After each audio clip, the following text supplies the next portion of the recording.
지난 시간 동안 제3당 정치인으로서 다당제 정치 구조에서 국민의 일상과 미래가 이념과 기득권을 이기는 정치를 꿈꾸었습니다. 국민의 생명과 안전, 법 앞의 평등과 같은 가장 근본적인 문제 앞에서도 타협하지 못하는 양당 정치의 적대적 관계에서 한없이 답답했습니다. 오늘 저는 국민의힘을 탈당하고 의원직을 사퇴합니다.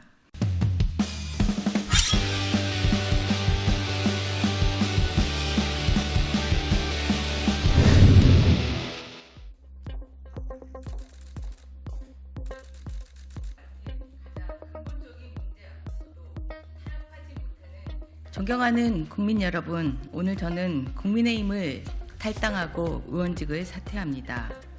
지난 20대, 21대 총선에서 실용적 중도정당 국민의당 후보로 국회의원이 되었습니다.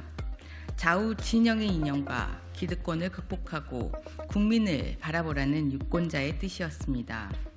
이념에 갇히지 않고 기득권에 눈치 보지 않고 국회의원의 양심과 소신에 따라 국민과 함께할 수 있어서 행복했습니다.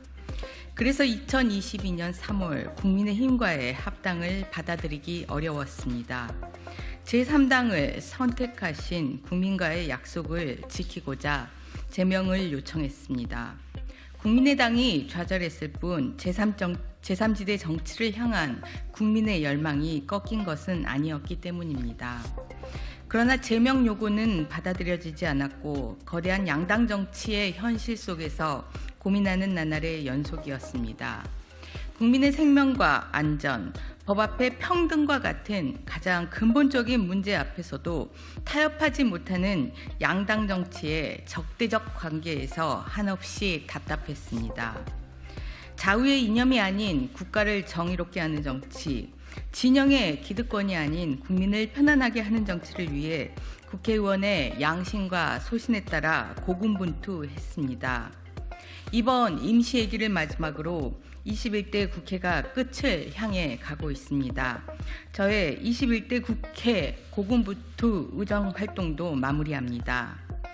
20대 행정안전위 활동을 하면서 책임감을 가지고 추진해왔던 제천화재 유가족 지원을 위한 결의안, 22대 교육위원회 위원으로 80년 서울해봄 당시 시국선언을 이유로 임용 배제된 선생님들의 피해 회복을 위해 대표 발의한 법안이 지난 12월에 본회의를 통과하였습니다.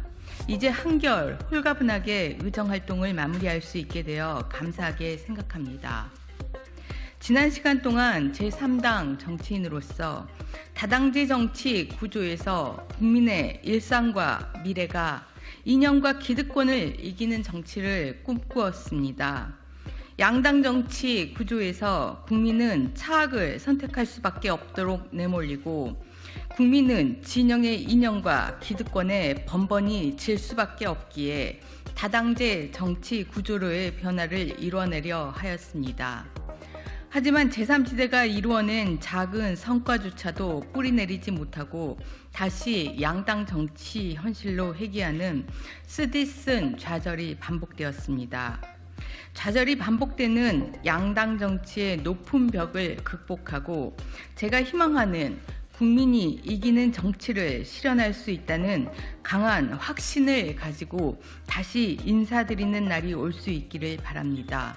때로는 응원으로, 때로는 비판으로 저와 함께 걸어주신 모든 분께 진심으로 감사드립니다.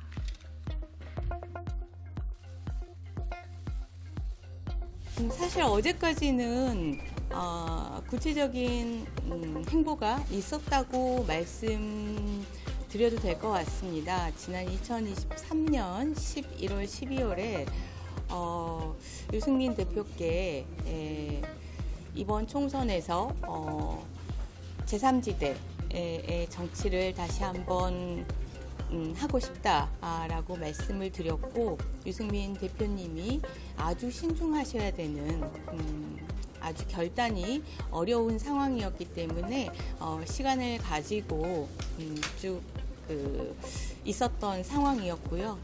어제 유승민 대표님께서 페북에 당의 잔류하시겠다라고 말씀을 드려서 대표님이 제3지대로 나오지는 않으시지만 강한 의지를 알기 때문에 향후의 행보에 대해서도 응원하겠다라고 말씀드렸고 대표님이 제가 총선에서 함께 하고자 했던 그런 일을 함께하지 못해서 미안하다라는 말씀을 주셨고요.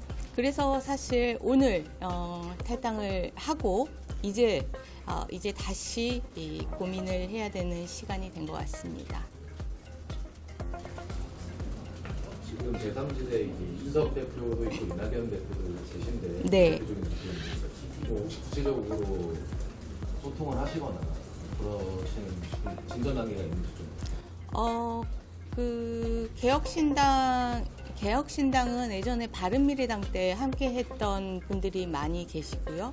네, 그 같은 개혁미래당은 지역에서 활동하면서 소통했던 분들이 많이 계십니다. 그래서 양쪽 모두 편하게 소통을 하고 있고요. 특히 제가 예전 국민의당 활동을 하면서 제3지대가 얼마나 힘든가를 잘 알기 때문에 어떤 방식으로든 힘이 되고 응원이 될 수 있으면 그러한 일은 해야 되겠다라고 생각하기 때문에 편하게 소통하고 있고 저는 주로 그 개혁신당과 개혁미래당이 과연 이 총선에서 소기의 성과를 거둘 수 있을 거고 거두리라고 응원하지만 총선 이후에도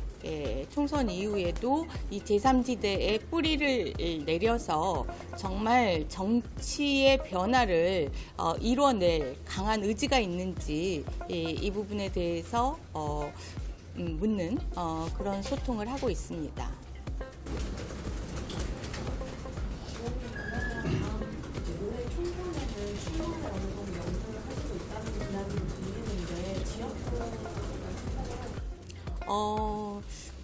유승민 대표님께 말씀드리고 제 생각을 이야기할 때는 그때는 광주 광산을 말씀을 드리고 염두에 두고 있었는데요. 지금도 역시 그 생각에 특별히 변화되는 사항은 없습니다.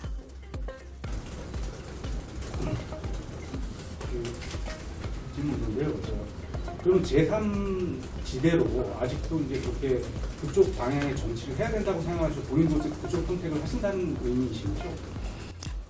네, 다당제 정치가 우리 사회 변화에 따라서 반드시 수반돼야 되는 정치 변화라고 보고 있습니다. 양당 정치 물론 사람이 바뀌고 능력 있는 사람이 와서 잘 할 수도 있겠지만 그거는 그냥 한때의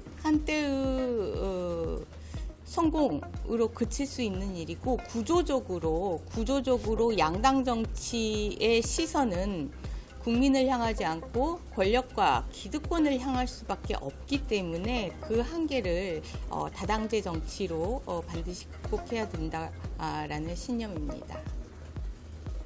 그렇지만 지금 아까 말씀하셨던 그 좌우 이념이나 그 기득권 극복을 어떤 목표로 네. 제3지대 활동을 이제 추구해 오셔서 국민의당을 하셨다고 그랬는데 네. 사실 실패한 거 아닙니까? 근데 이번에도 다시 물론 아까 그 한계나 이런 것도 말씀하셨지만 이제 실패하지 않으리라는 그런 확신을 하고 계신지.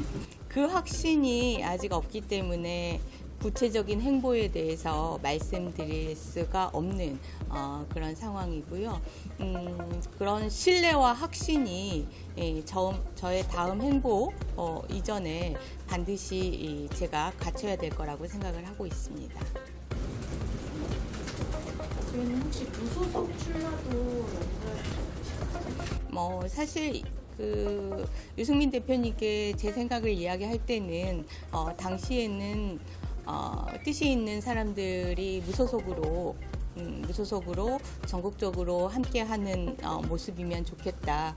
그리고 총선이 지나고 나면 그 뜻을 모아서 제3 정당을 창당하면 좋겠다라고 말씀을 드렸는데요. 지금은 지금은 제3정당들이 활동을 하고 있는 상황에서 힘을 보태줘야 하는지에 대해서 좀 고민이 되는 상황입니다.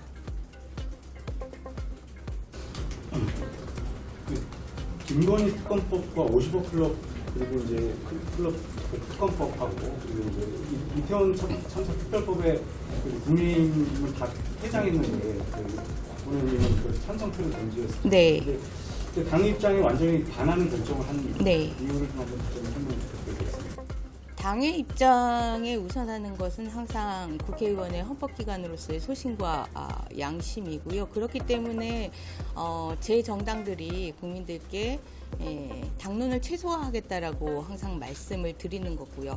더더군다나 이번 특검법 사안은 이태원 특검법은 국민의 생명과 안전에 관한 문제이고 김건희 여사 주가 조작 의혹은 법 앞에 평등이라는 가장 근본적이고 기본적인 문제이기 때문에 이런 부분들에서 국민들의 뜻에 상식에 반하는 당론이라는 것은 그걸 따라야 할 의무가 전혀 없다라고 판단했습니다.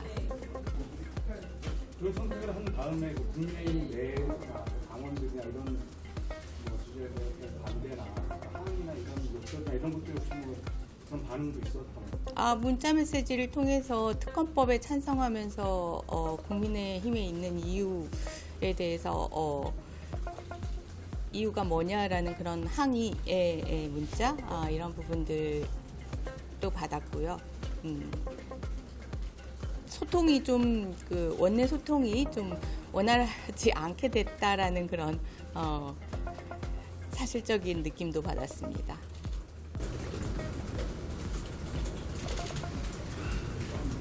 나가라는 얘기도 당을 나가라는 취지의 그런 요구. 아니요, 당을 나가라라기보다는 뭔가 소통이 그러니까 솔직하게 소통할 수 있는 그런 분위기가 아니고 뭔가 벽이 생기는 그런 느낌을 받았습니다.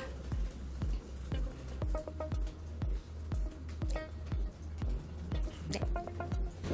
앞으로 이준석 대표나 이낙연 대표 만나실 의향은 뭐 언제든지 얼마든지 편하게 소통하고 의지가 과연 얼마나 강한 것인지 제가 제3당에 있었을 때 두 분은 양당에 계셨거든요. 그때하고 지금 과연 어떤 본인들의 어떤 신상의 변화 이외에 정치의 변화를 왜 생각하게 되었는지 그걸 실행에까지 옮기게 되었는지 뭐 그런 부분들에 대한 답을 저도 좀 듣고 싶습니다. 네. 추가적으로 질문 없으시면. 이태원 참사 특별법에 대한 거부권 행사로는 반대하시는 거죠? 대통령이. 결단코 거부권 행사는 있어서는 안 되는 일입니다. 이태원 참사와 관련해서는 대통령이 정치적인 책임을 묻는 방식으로 해결해야지만이 이 사안의 진상과 과연 책임을 지는 고위 공직자들은 어떠한 업무를 어떻게 해야 되는지에 대한 부분이 나올 수 있기 때문에 이렇게 아무런 책임도 묻지 않고 넘어가서는 절대 안 되는 사안이기 때문에 결단코 거부권을 행사하지 않으실 것을 다시 한번 이 자리를 빌어 촉구합니다. 근데 민주당이 일반적으로 그런 모든 통과 과정을 소위에서 상임위로부터 본회의까지 다 단독으로 처리했기 때문에 어떤 그런 여야의 합의에 의한 그런 법안 특별법 같은 경우에도 그런 것들이 충족이 돼야 되는데 전혀 그렇지 않았기 때문에 그런 걸 받아들일 수 없다는 그런 반론은 어때요? 사실 제가 국민의당에 있을 때도 세월호 참사 특별법을 제3당이 합의해서 처리를 했던 사례가 있습니다. 보수 여당이라고 해서 보수당이라고 해서 이런 문제에 대해서 늘 책임을 회피해 왔던 그런 부분이 아닙니다. 사회적 오히려 책임감을 가지고 타협을 하려는 그러한 부분도 충분히 확인을 했고 원내에서 원내 지도부가 이 사안에 대해서 자율적으로 결정을 할 수 있다라면 저는 이 이태원 특검법은 얼마든지 국회 내에서 타협이 가능한 법이고 타협을 할 수 있는 법이라고 생각합니다. 국회를 탓하기 전에 전혀 국회에 특히 이 집권 여당에 자율권을 주지 않는 그런 수식적 관계에 대해서 먼저 반성을 해야 될 것 같습니다. 네, 감사합니다.